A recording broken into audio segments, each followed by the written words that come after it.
Hi viewers. ఈరోజు మనము అసలు చాలామంది రెగ్యులర్‌గా ఫోన్ జేసి చాలామంది అడుగుతున్నారు ఒక క్వెషన్. సార్ కాన్‌స్టిపేషన్ సమస్య ఉంది సార్. మలబద్ధకం సమస్య ఉంది. నేను ఈ ఫ్రూట్ తీసుకున్నాను, ఈ వెజిటబుల్ తీసుకున్నాను, ఈ జ్యూస్ తాగినాను, లేకపోతే ఇలాంటి టిప్స్ ఫాలో అయ్యాను. కానీ నాకు ఇంప్రూవ్ కాలేదు అని చాలామంది అంటున్నారు. మలబద్ధకం అనేది క్యూర్ కాలేదని చాలామంది చెప్తున్నారు. సో, ఇక్కడ మనం గమనించాల్సిందేంటంటే మలబద్ధకం సమస్య ఎందువల్లొస్తుంది? థైరాయిడ్ సమస్య ఉన్న వాళ్ళకి మలబద్ధకం ఉంటది. అలాగే డయాబెటిస్ ఉన్న వాళ్ళ సమస్య వాళ్ళకి గూడా మలబద్ధకం ఉంటది. ఇంకొకటి వుమెన్స్‌లో పీసీఓడీ అంటే పాలిసిస్టిక్ ఓవేరియన్ డిసీజ్ అంటే హార్మోనల్ ఇంబాలెన్సెస్ వల్ల ప్రొజెస్ట్రాన్, ఈస్ట్రోజన్ హార్మోన్‌లు హెచ్చుతగ్గుల వల్ల గూడా మలబద్ధకం సమస్య అనేది ఉంటది. ఇంకా యాంగ్జైటీ, డిప్రెషన్, స్ట్రెస్ ఉన్న వాళ్ళకి గూడా గట్ హెల్త్ ఇష్యూస్ అలాగే మలబద్ధకం సమస్య ఉంటది. సో, ఈ రకరకాల కారణాల వల్ల మనకు గ్యాస్ట్రిక్ ఇష్యూస్ గానీ, మలబద్ధకం సమస్య అనేది ఏర్పడుతుంది. సో, ఈ ప్రాబ్లమ్స్ ఉన్న వారికి అందరికీ ఇప్పుడు మనం హోమియోపతి మెడిసిన్ అయినా సరే, డైట్ అయినా సరే అందరికీ ఒకేలాగా వర్తించదు. ఇప్పుడు ఫర్ ఎగ్జాంపుల్ ఉదాహరణకి చాలామంది ఏం జెప్తారు అనంటే జనరల్‌గా కివి ఫ్రూట్ తీసుకుంటే అంటే నేను చాలా సార్లు చెప్పినాను. కివి ఫ్రూట్ తీసుకుంటే కాన్‌స్టిపేషన్ తగ్గుతది అని. కానీ మీరొకటి గుర్తుపెట్టుకోండి. సో, మన కాన్‌స్టిపేషన్ దేనివల్ల వచ్చింది అనేది గూడా మనము కంపల్సరీ అబ్జర్వ్ చేయాలి. అది థైరాయిడ్ వల్లొస్తే మనము థైరాయిడ్‌కి సంబంధించిన డైట్ పాటిస్తూ ఈ ఫ్రూట్ తీసుకుంటే బెటర్ అవుతది. అదే డయాబెటిస్ వస్తే డయాబెటిస్ సంబంధించిన డైట్ పాటిస్తూ ఫ్రూట్ తీసుకుంటే బెటర్ అవుతది. సో, ఇక్కడ మనం అర్థం చేసుకోవాల్సిందేందంటే హోమియోపతి మెడిసిన్స్ అయినా, డైట్ అయినా ఒకరి నుంచి ఒకరికి వేరీ అవుతూ వస్తుంటది.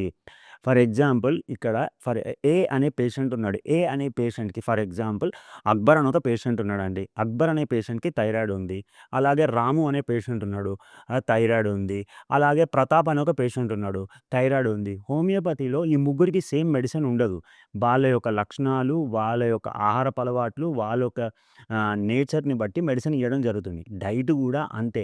డిసీజ్ ఏదైతే ఉంది ఇప్పుడు థైరాయిడ్ వల్ల వస్తే మన కాన్‌స్టిపేషన్ వేరే మెడిసిన్ ఉంటది. అలాగే ఇంకా వేరే వ్యాధి వల్లొస్తే వేరే డైట్ అనేది ఫాలో అవ్వాల్సొస్తది.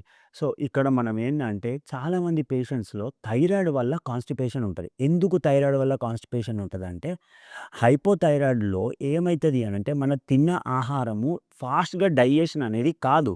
అంటే ఇప్పుడు మిక్సర్ గ్రైండర్ ఉంటది గదండీ! ఇప్పుడు హైపోథైరాయిడిజంలో మిక్సర్ గ్రైండర్‌లో మనము ఒకవేళ 1 నంబర్ మీద పెడితే, మనము పొడి జేసుకోవాలంటే ఫాస్ట్‌గా పొడైతదా? కాదు. అట్లానే హైపోథైరాయిడిజంలో ఏందంటే గ్రైండర్ 1 నంబర్‌లో ఉన్నట్టు ఇక్కడ డైజెషన్ ప్రక్రియ అనేది గాని, మన మెటబాలిజం అనేది గాని స్లోగా జరుగుతది. ఎప్పుడైతే స్లోగా జరుగుతదో ఆటోమేటిక్‌గా మనం తిన్న ఆహారము ఫాస్ట్‌గా డైజెషన్ గాదు. ఫాస్ట్‌గా డైజెషన్ గాదు. మన ప్రోటీన్స్ బ్రేక్ గావు, ఫ్యాట్స్ బ్రేక్ గావు, కార్బోహైడ్రేట్స్ బ్రేక్ గావు. ఏం తిన్నా గాని అది డైజెషన్ అరగడానికి చాలా టైం పడతది. తద్వారా అరగడానికి టైం ఎక్కువ పడతది గాబట్టి, మన పేగుల్లో కొంచెము పేరుకుపోవడం జరుగుతుంది. ఇంకొకటి మూవ్‌మెంట్ గూడా మనం తిన్న ఆహారం మూవ్‌మెంట్ గూడా ఫాస్ట్‌గా ఉండదు వీళ్ళ దాంట్లో. ఎందుకంటే ఈ థైరాయిడ్ సమస్య వల్ల యాక్టివిటీ అనేది స్లో ఉంటది. సో, అప్పుడేమైతది మలబద్ధకం వస్తది. సో, ఈ థైరాయిడ్ సమస్య ఉన్నవాళ్ళు ఎలాంటి డైట్ తీసుకొని, ఎలాంటి ఫ్రూట్స్ తీసుకుంటే మనకు కాన్‌స్టిపేషన్ అనేది తగ్గుతది.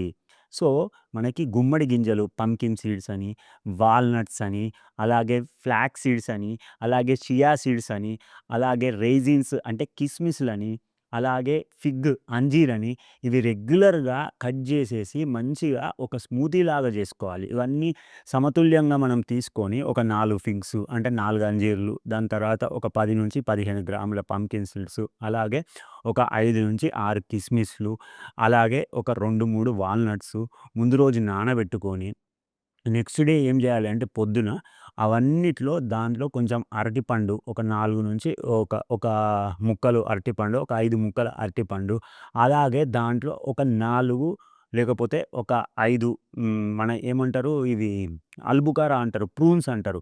అవి కట్ జేసి అందులో ఏసేసి దాన్ని ఒక స్మూతీ లాగా జేసుకొని కొంచెం కుదిరితే ఒక ఒక మనకేమంటారు ఒక 15-30 ఎంఎలో, ఒక 40 ఎంఎలో జస్ట్ ఒక మిల్క్ యాడ్ జేసేసి దాన్ని ఒక మంచిగా స్మూతీ లాగా చేసుకొని దాంట్లో ఉన్న ఏది బయట పడేయొద్దండి. అట్లనే తీసుకొని మనం రెగ్యులర్‌గా తీసుకున్నట్టయితే థైరాయిడ్ సమస్య తగ్గుతుంది. తద్వారా థైరాయిడ్ సమస్యతో కూడినటువంటి కాన్‌స్టిపేషన్ అనే మలబద్ధకం దగ్గుతుంది.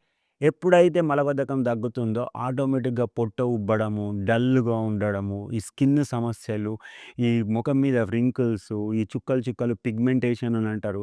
అది దాని తర్వాత నల్లగా గావడము, లేకపోతే ముఖంలో కాంతిగా ఉండకపోవడము, ఏ పని జేయాలన్నా ఉత్సాహం ఉండకపోవడము, ఇలాంటి సమస్యలు అన్నీ స్టెప్ బై స్టెప్ తగ్గుతుంది. Thank you.